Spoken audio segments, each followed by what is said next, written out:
여러분 안녕하십니까? 김용혜TV입니다.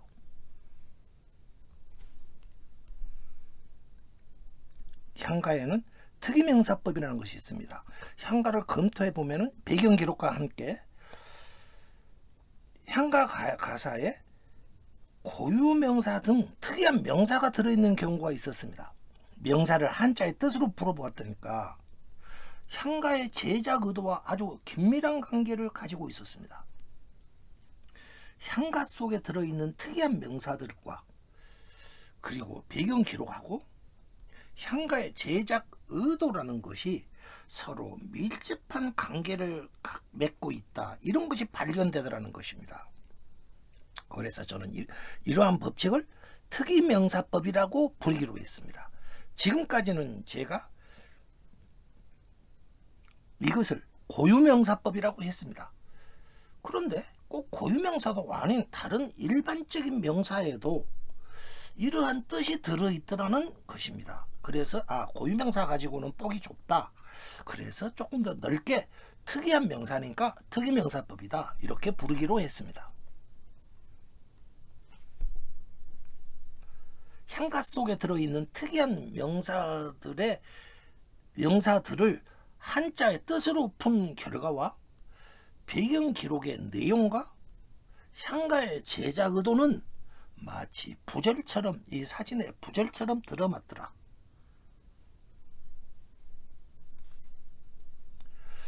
특이명사법은 향가 해독의 가장 강력한 도구였습니다.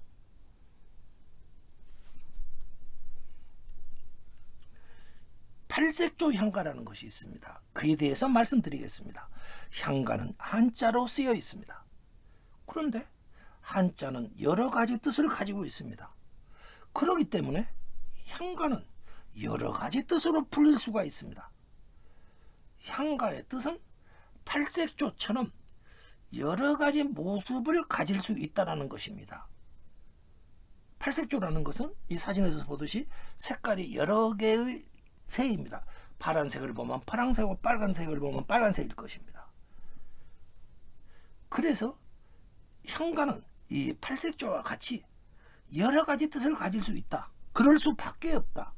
왜 그런가? 한자가 여러 개의 뜻을 가지고 있으니까. 팔색조 향가는 향가가 가진 피할 수 없는 속성이었던 것입니다. 한자로 쓰여진 이상 뜻을 여러 개 가질 수밖에 없었다라는 뜻이 되겠습니다.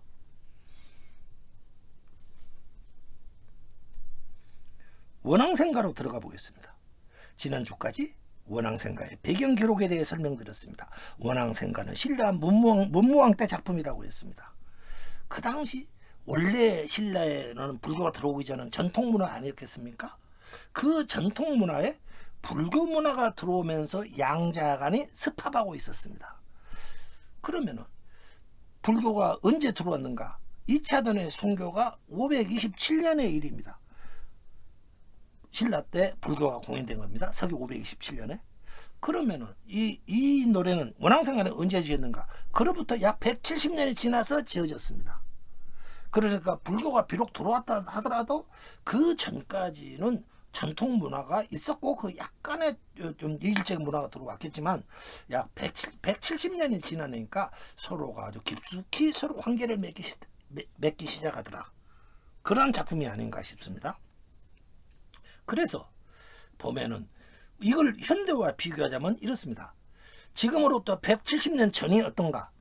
조선 철종 때의 일입니다. 그 당시 대략 그 무렵에 제가 알고 있기로는 기독교 문화가 들어온 걸로 알고 있습니다. 천주교 문화가. 천주교가 들어와 가지고 170년이 지난 오늘의 모습이 어떤가? 지금 기독교는 우리 문화와 우리의 전통 문화와 상당히 깊숙이 서로가 이게 습합이 되고 있다. 저는 그렇게 생각합니다. 물론 틀릴 수도 있겠지만요. 그러니까 하나의 우리 민족이 외대 문화를 받는 데는 한 문명이 들어오고 나서 약 200년 정도가 지나면은 기본적으로 서로가 습합을 시작한다. 조금 늦은 편이겠죠. 우리 민족은 그렇게 좀 보수성이 강하지 않는가? 저는 그렇게 생각을 해봅니다. 원앙생가 원문을 보겠습니다. 이러한 한자로 쓰여 있습니다. 이 한자는 절대로 한문으로는 풀리지가 않습니다. 그러니까 사실상 이 향가를 못 풀고 그냥 두어놓고 좀 어떻게 이상하다 그렇게만 여기면서 방치해 두었다고 봐도 되겠습니다. 향가를 잊어먹고 나서는, 특히 조선시대 들어와서요.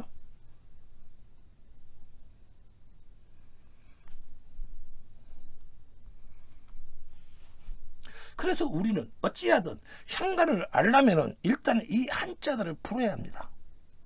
아무도 향가 제작법을 잊혀지고 난 뒤에, 저는 그걸 조선으로 봅니다.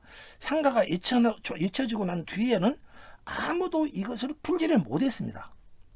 현대 들어와서, 그러던 것이 현대 들어와서 일본인 오구라 신베이라는 조선 총독부에 근무하다가 경성 제국대 교수가 된 오구라 신베이 교수가 자신들의 마녀집 해독법을 이용해서 향가를 풀었다고 하면서 그 풀이 결과를 박사학위 논문으로 제출해 놓았습니다. 그 논문의 이름이 향가 및 이두의 연구라는 논문입니다. 우리 민족으로서는 양주동 박사님께서 최초로 도전하셨습니다. 물론 그 과거 앞에는 많은 사람들이 있었겠으나 예를 들어서 오구라 신베이 이전에도 그냥 간단하게 푼 사람들은 있었어요. 그러나 그것이 현대 의학적으로 본격적으로 푼 것들은 아니라는 겁니다. 본격적으로 푼 사람들이 일본인으로서는 오구라 신베이가 풀었고, 그로부터 몇십 년 후에 우리 양주동 박사님께서 오구라 신베이 이론을 반박을 하면서 풀이 결과를 내놓았습니다. 그러나 알고 보았더니 두 분 다 죄송스러운 말씀이시지만 왕창 잘못되어 있다라는 겁니다. 그래서 제가 한번 복기를 해봤어요. 왜 두 분께서는 해독에 실패를 했을까 해보았더니 해독 도구에 문제가 있었습니다. 여러분, 어떤 집을 들어가는데 누가 잘못된 열쇠로 그 자물쇠를 열면은 열리겠어요? 안 열리겠죠. 바로 그 열쇠가 잘못됐던 것입니다. 원앙생가는 아까 팔색조 향가라는 게 있다고 그랬죠. 여러 가지 모습을 띠고 나타나는 향가가 있다고 했죠. 그걸 팔색조 향가라고 한다고 했죠. 원앙생가는 대표적인 팔색조 향가입니다. 배경 기록의 무대는 분황사 인근이었습니다. 거기에는 두 그룹의 사람이 있었습니다. 한 그룹은 광덕이라는 사람과 그의 처, 그리고 그 광덕의 친구 엄장, 이 세 사람의 세 사람을 중심으로 하는 스토리로 짜여 있더라. 그리고 또 하나는 뭔가? 또 한 그룹은 원효법사가 당시에 거기에 분황사에 머무르시면서 화엄경을 주석하고 해석하고 계셨다.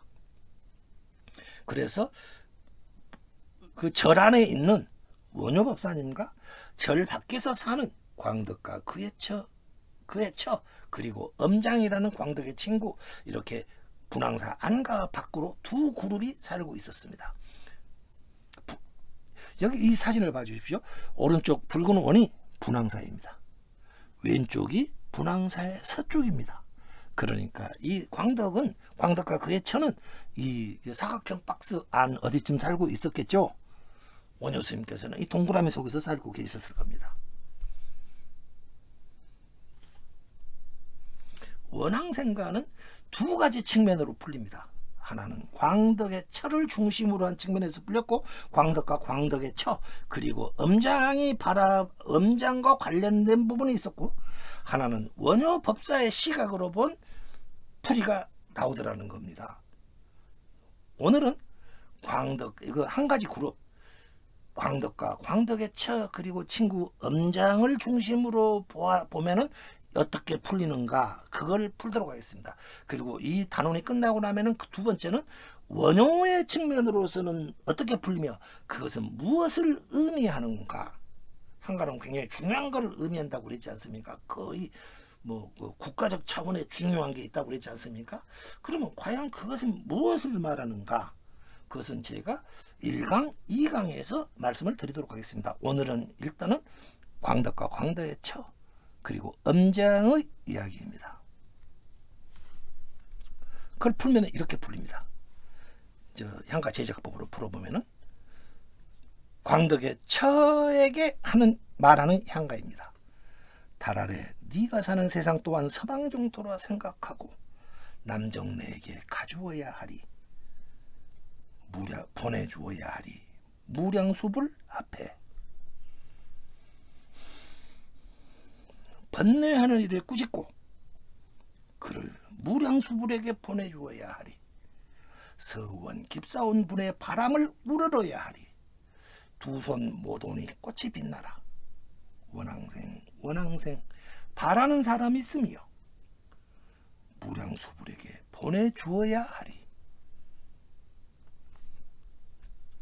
아야, 계속하여 몸을 세상에 남겨두고 남정네를 무량수불에게 보내야 하리. 무량수불 48대 원을 이루어야 하리. 무량수불에게 보내주러 남정네에게 가야 하리.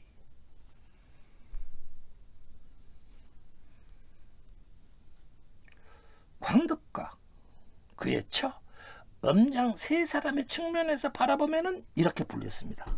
그러면은 왜 이렇게 풀리는가? 그걸 보도록 하겠습니다. 구절을 제가 풀어보겠습니다.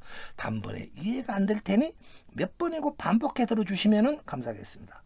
제가 무리인 줄은 알지만은 이번에는 작정하고 제가 설명드리도록 하겠습니다.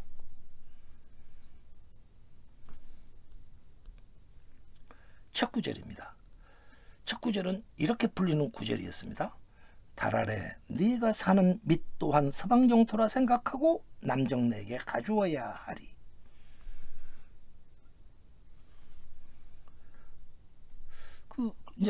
여기서 월하 이저역 서방염 요 구절을 풀어보겠습니다. 월은 달, 하는 아래, 이는 너 이자입니다. 저는 밑, 역은 또한, 서방은 서방정토, 염은 생각하다.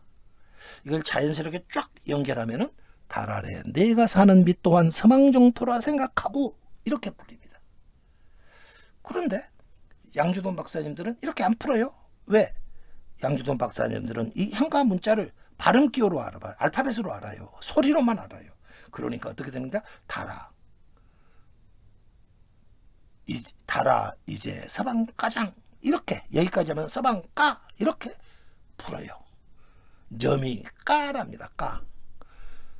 하는 아. 이런 식으로 푸는 거예요. 그러니 저는 이 한자를 뜻으로 풀었고 양주동 오그라신 빼이는 한자의 소리로 풀었어요. 그러니까 전혀 다른 게 그냥 한 글자 한 글자 다 다른 거예요. 완전히 다른 내용이 나오더라.